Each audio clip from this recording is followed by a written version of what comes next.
Geek Therapy Radio.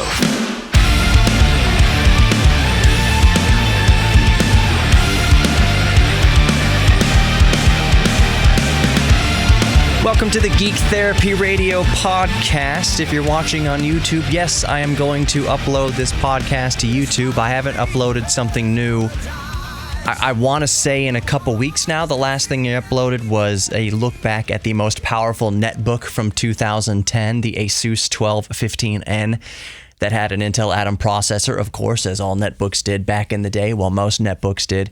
But it had an NVIDIA Ion discrete graphics card inside of it. It was shared memory with the DDR3 memory. Whatever. That's the last video I uploaded, so I wanted to put something out there. So this podcast is going up onto YouTube. So if you want to subscribe to the Geek Therapy Radio YouTube channel, there it is. Just type in Geek Therapy Radio, and it's right there on YouTube. Of course, in the podcast description, I will include the link to the YouTube channel. Okay, so a few days ago, I spoke at length about the Xbox Series X, still the worst nomenclature in gaming history. So I think it's time that we talk about the PlayStation 5, or at least my thoughts on the PlayStation 5. And of course, especially since this is on YouTube, you can gain it gains the accessibility to the kind of instant back and forth between me and the audience. You know, you can comment below. I get notifications when I get YouTube comments, and I can see what you said and kind of respond to you in that way.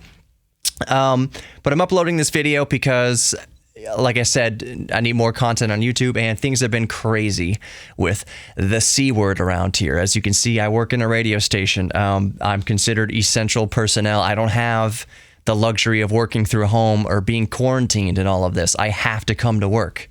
I got official government clearance today that says if anything goes down, if I need to get through any sort of checkpoints or anything like that, not saying that that's going to happen, do not take that, what I'm saying as that is what's going to happen, but it's just in case anything like that goes happen. If it just increased security, basically. I've been given clearance to come here to the radio station because I'm considered essential personnel in an emergency situation. So, you know, hurricanes, emergency alerts, weather, things like that. So the C word, coronavirus, isn't any different. So I've been stretched a little thin. Hence why I'm doing this podcast and putting it onto YouTube. And of course, I'll have the timestamp somewhere around here in the video, in the podcast description of when we actually get to the PlayStation 5. That is one thing I do in my podcasts, is I put the timestamps in the titles and or the description so people, listeners, and viewers on YouTube can clearly see when I get to the meat and potatoes, as I like to call it, of these podcasts. So, the PlayStation 5, I want to talk about it not in such a sense of let's just go over all the specs and let's break down all the nitty-gritty benefits that it brings to the table. We know it's going to bring benefits to the table over the PlayStation 4 and even the PlayStation 4 Pro. That's a given. The big question has been, how is it going to stack up and compare to the Xbox Series X?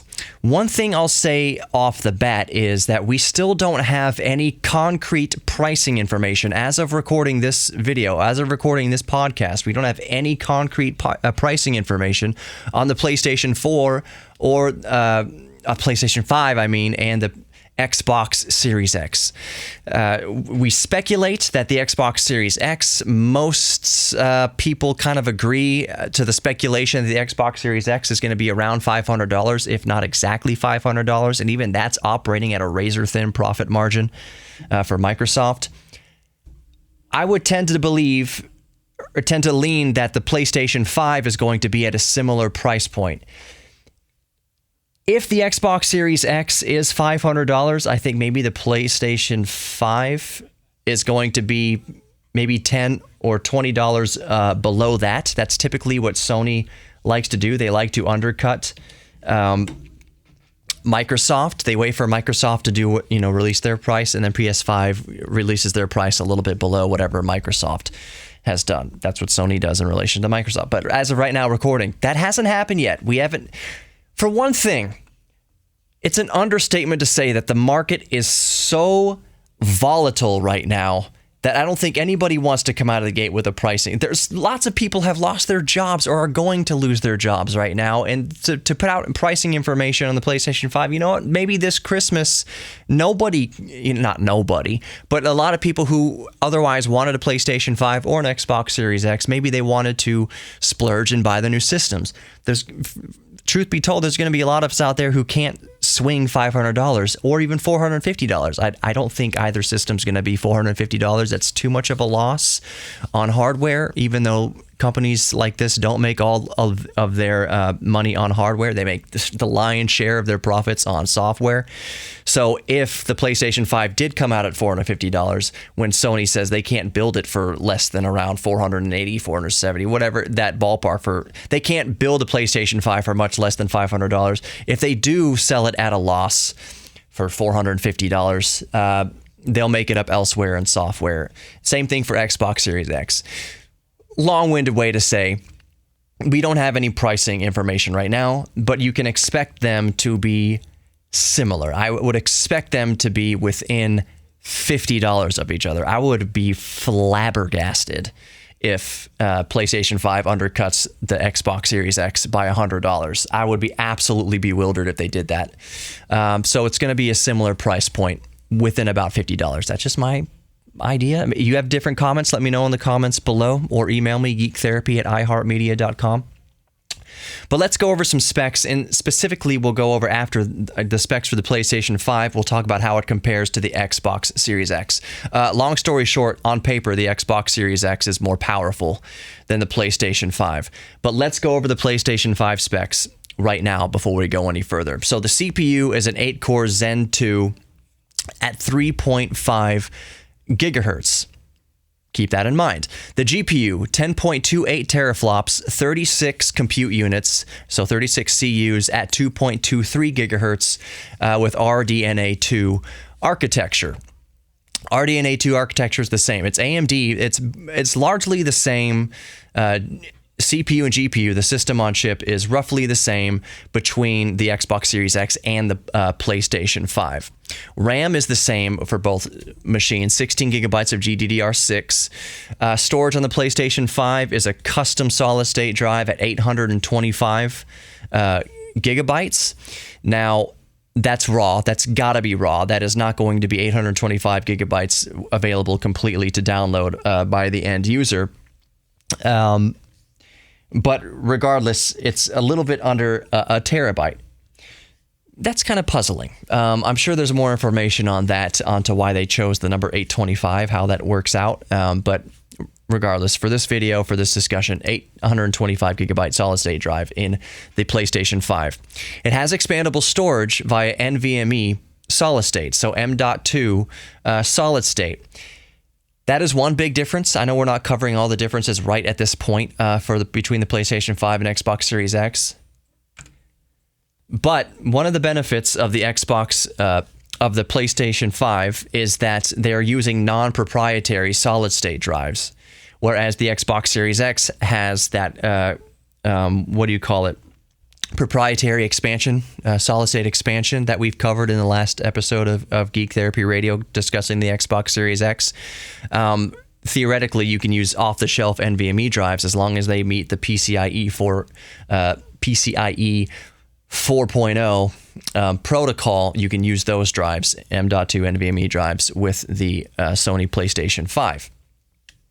So we don't know for the Xbox Series X how much those proprietary expansion solid-state drives are going to cost. But we do know that consumer NVMe drives, M.2 drives, are up to the market. And right at the end of 2019, I should say, memory was pretty cheap. Storage was pretty cheap. With the market being so volatile and the increased demand that I've touched on many times on Geek Therapy Radio, increased demand on solid-state technology, solid-state storage, the price can fluctuate with NVMe M.2 drives, but theoretically they can be much lower, and likely in the long run will be a better price than proprietary Xbox Series X expansion drives. So that's one plus that the PlayStation 4 has going for it. The optical drive, a 4K Blu-ray drive, just like the Xbox Series X. Okay, so those are the main specs for the PlayStation 5. One more time, real quick. 8 core Zen 2 AMD processor at 3.5 gigahertz, GPU 10.28 teraflops, 36 compute units at 2.23 gigahertz RDNA2 architecture. RAM is 16 gigabytes of GDDR6 storage, custom 825 solid state. Expandable storage is via NVMe SSD M.2. Optical drive, 4K Blu-ray drive. Let's start with the CPU. Let's start talking about the differences between the Sony PlayStation 5 and the Xbox Series X. With the PlayStation 5, 3.5 gigahertz. On the Xbox Series X, it goes up to and can stay at 3.8 gigahertz. So the PlayStation 5 is already at a 300 megahertz disadvantage. So yeah, the CPU on the PlayStation 5 is technically 300 megahertz lower than what is on the Xbox Series X. I believe that would come down to how they have their processor throttled and heat management, heat dissipation. I think the Xbox Series X has a better thermal design, and Sony is just keeping their processor capped at 3.5 gigahertz. So first, the CPU at a disadvantage technically a disadvantage from the Xbox Series X. GPU. The GPU on the Xbox Series X is 12 teraflops and 52 compute units. It's the same custom RDNA2 architecture. So there's some key difference here with the GPU. Like I said, Series X, 12 teraflops, 52 compute units at 1.825 gigahertz. Now, the GPU on the PlayStation 5 is 10.28, so 1.7-ish teraflops less than the Xbox Series X. It also has less compute units. It has 36 compute units on the PlayStation 5 versus 52 compute units on the Xbox Series X. However, the speed of the GPU on the PlayStation 5 is faster, 2.23 gigahertz on the PlayStation 5 versus 1.825 gigahertz on the Xbox Series X. That's an interesting distinction there. How much where the PlayStation 5 has less teraflops and less compute units, it makes up for it. It tries to even the gap there with a higher clocked GPU at 2.23 gigahertz versus the Xbox Series X 1.825 gigahertz. So less teraflops, less compute units, but faster memory speed, faster speed on the GPU versus the Xbox Series X that has more teraflops, has 52 compute units versus 36, but is clocked slower. That's an interesting, that is kind of the main difference. That is the main difference between the GPU, especially between the Xbox Series X and the PlayStation 5. PlayStation 5 has the faster GPU, but less compute units, less teraflops. Okay, so really, those are the big things. The difference between the CPU speed on the PlayStation 5 being 300 megahertz slower than the Xbox Series X. The GPU having less beef to it, but being clocked faster. That's the second main difference. And the third biggest difference is going to be that proprietary solid-state expansion on the Xbox Series X versus consumer generic NVMe expansion that's available to the public, to the consumer with the PlayStation 5. Those are the biggest differences. Now, here's the biggest reason why I don't want to get bogged down in the milieu in the swamp of what system is better. PlayStation 5, is the PlayStation 5 better than the Xbox Series X? Is the Xbox Series X better than the PlayStation 5? Because most things on paper with the Xbox Series X are faster and better than the PlayStation 5. I don't want to get bogged down in all of that. Because here's the fact. The Xbox Series X and PlayStation 5 are based on roughly the same hardware, besides the differences we mentioned between the CPU clock and the compute units and speed of the GPU. Regardless of that, they are very close. They are neck and neck in terms of specs in that regard. Yes, technically Xbox Series X edges out the PlayStation 5 in terms of raw specs. But here's the fact. Here is why I didn't want to get bogged down in all of that. Which is better? Both systems, the Xbox Series X and Sony PlayStation 5, are magnitudes better than the PlayStation 4 and the outgoing Xbox One X. Both systems are just so much more powerful, many times more powerful than their predecessors. This generational leap is absolutely extraordinary with how much power both of these machines have versus previous generations of the PlayStation and the Xbox.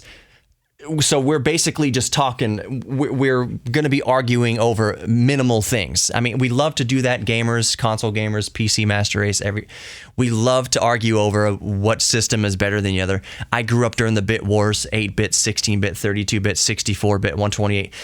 And that's also part and parcel, one of my favorite terms also, why I don't get bogged down to which system is better, is those of us who have lived through that, where it was actually, yes, 8-bit systems and then Super Nintendo, 16-bit, Sega Genesis, 16-bit, 32-bit with the PlayStation. I had a 3DO, for instance, and Nintendo 64. You had Dreamcast, 128-bit, PlayStation 2. All of that doesn't matter. All of the power really doesn't matter. We know that the power of both the PS5 and Xbox Series X are going to be monstrously more powerful than their predecessor, than the previous generation. It always boils down to games. Period. I read an article the other day that was postulating whether or not the Nintendo Switch was going to be left behind by the next generation of PlayStation 5 and Xbox Series X. I'm like, why is this even an article? Why is this even posing a question? You either love Zelda or you don't. And Zelda is not 4K 60 frames a second, 4K 120 frames per second. It's just a great game. None of the horsepower matters if the games suck. None of it. Kirby on NES is better than a crappy Super Nintendo game. Donkey Kong Country was so much better than even games on the Dreamcast, on the PlayStation, and other next generation consoles of the time, because Donkey Kong Country was just a genius game. It holds up well now. Super Mario World, Yoshi's Island, also beautiful. It's beautiful even in 2020, and it's a 16-bit game. Yoshi's Island, for example, is a much better game than whatever mediocre game comes out for the PlayStation 5 or Xbox Series X. So I will never be brought down into that argument of what is better, the Xbox Series X or PlayStation 5. Again, because it doesn't matter. They're so neck and neck with their specs that regardless of even that, it all boils down to the games. Do you like playing Halo more than you like playing God of War? Do you like playing God of War? Then you more like playing Halo. Well, if you like God of War better, you're going to like the PlayStation 5 better if they make another God of War for the PlayStation 5. If you like Halo better, you're going to like staying on the Microsoft camp. So that's it. But as far as looking at the screen and what looks, prettier than the next, or what has better graphics than the other, there's going to be games that underutilize the horsepower on both systems, just like every console before it. You can deep dive into the catalogs and say, Kirby, for instance, on the NES, pushed the NES to its limit. When did that come out? 1990, in between 1993 and 95, I think, one of the last games for the NES, Kirby.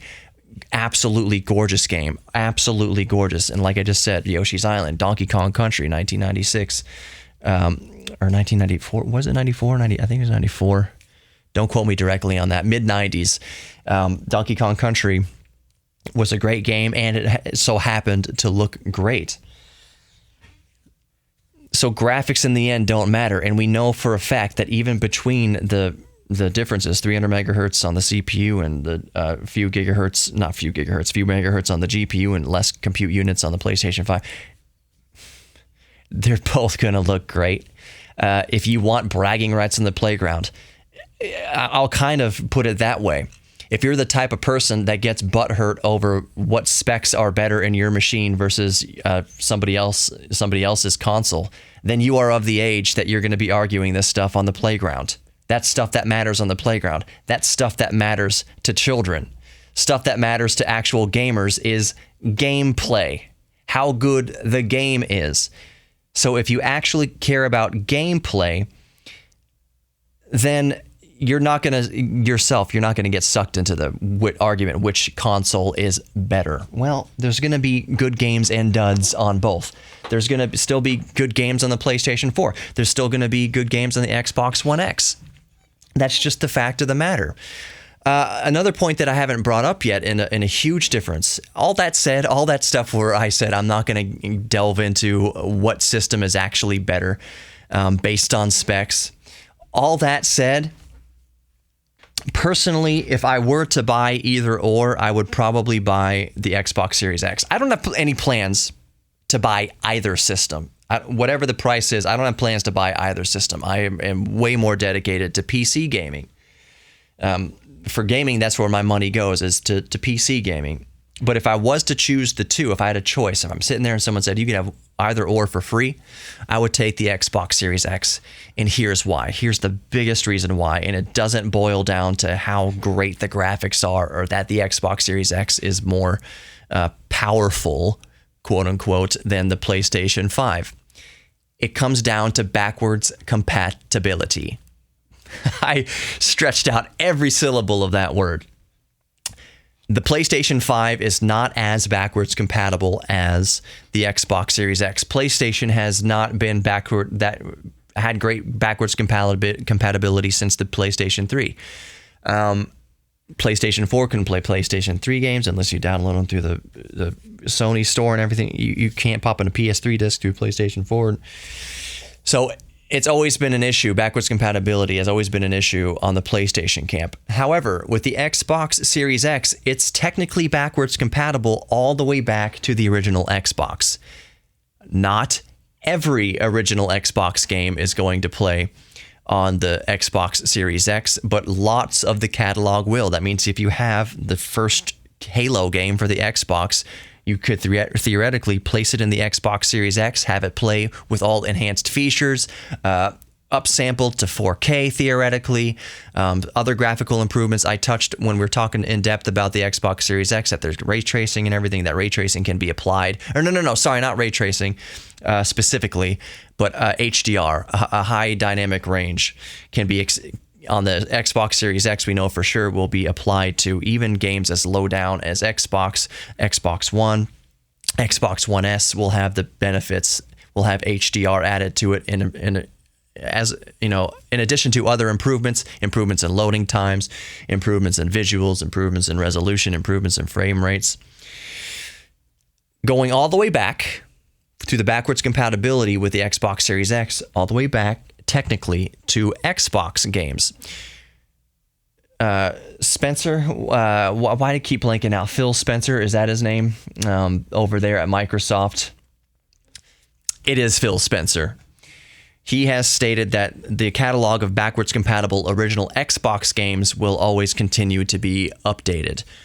So just because a game is incompatible, we're talking original early 2000s Xbox games being compatible and more compatibility being added to the Xbox Series X. That means that is in my mind, for me speaking personally, that is the biggest convincing that I need to make me say I would choose the Xbox Series X over the PlayStation 5. I'm not butthurt about the PlayStation 5.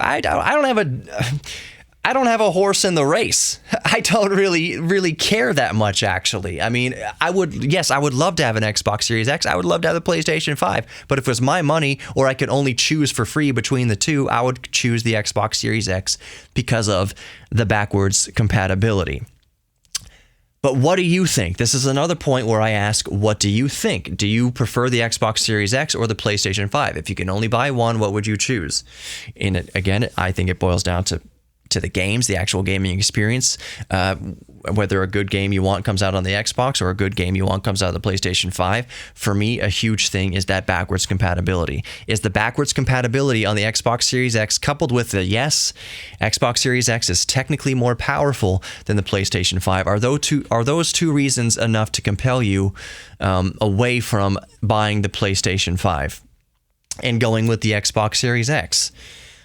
Or are you the type of gamer where you have both? You have the expendable income and maybe you don't buy them both at the exact same time. I would never recommend that. I would recommend getting nice and comfortable with one console versus, before you move on to another console or add another console. I can't imagine that. I don't know the type of baller that would go in there and just spend darn near $1,000, if not more after taxes, on getting a PlayStation 5 and an Xbox Series X. But there are people that will own both systems. Maybe you are the lucky few that will be in that camp where you will just own both systems. If you're in that camp, let me know in the comments below. Send me an email, geektherapy@iheartmedia.com is a good way to contact me through there. But yeah, for reasons other than just powerful specs, I personally would lean towards Xbox Series X, with backwards compatibility being the clincher. And I think that's really it for the podcast. We're going on, I don't know, we're approaching 30 minutes here. I think that's a good stopping point. I've got a good show coming up, the broadcast. I am hoping to get my friend on. He lives in Kuala Lumpur, so he lives in Southeast Asia. It's pretty much ground zero, that region of the world for the coronavirus. Try to get his take, what he's witnessed. He's an expat from the United States. He is also he has dual citizenship, actually, from Australia and the United States. But he's living in Kuala Lumpur, working down there, and it's going to be interesting to get his perspective on things. But that's all coming up in the show this week. I'm probably going to talk about the Corvette C8 also in the show coming up if we have time. I've talked about it in the past. I will link in this video description the video where I went over the entire history of mid-engine Corvettes and why the 2020 Corvette C8 makes complete sense, that this is what Chevy was after the entire time with the Corvette. They always wanted to make it mid-engine. So we go over all the various prototypes of mid-engine Corvettes all the way back to 1959. I will link that below in the video description. I'll probably put a card up here to it also. If you want to learn more about my DeLorean, I've got a 1983 DeLorean. I will link that in the video description as well. And all this stuff will be in the podcast description too. Most of it, hopefully I remember. I'm stretched. I still got to record the show for this weekend. I'm stretched a little thin here. I'm not complaining. It's just, and I love to do it, but all right, I've rambled on too much. Thank you for listening to the Geek Therapy Radio podcast. Thank you for watching the Geek Therapy Radio podcast. If you're watching on YouTube, consider supporting the Patreon. If you have a couple, it's up to you. You don't have to. I'm just saying I very much appreciate any Patreon support that I do get, really from the bottom of my heart. It's not lost on me that I know you don't have to support me on Patreon, so I'm just always flabbergasted whenever it says you have a new patron, $2 a month. I'm just like, what? That's the coolest thing in the world. Somebody wants to support me in that way. So it's there if you want it. It's in the description and everything like that. Most of all, please know that we are all geeks about something. All of us are geeks about something, whether it's airplanes or even golf or computers or whatever hobby, building airplanes. We're all geeks about something. Know that you are loved. That's the most critical, important thing I try to impart here on Geek Therapy Radio is know that you are loved. Both giving love and receiving love. You are worthy of both. You are worthy of love. You are also worthy of your own self-respect. Thank you so much for listening to Geek Therapy Radio podcast today. Have a good one. Be safe. Wash your hands. Wash your butts. And I'll catch you in the next one. Thanks for watching and listening. If I died tonight, would the question still remain? Did I live for what was right? Did I live this life in vain? A simulated lie, just a spark that's sure to fade. Then a star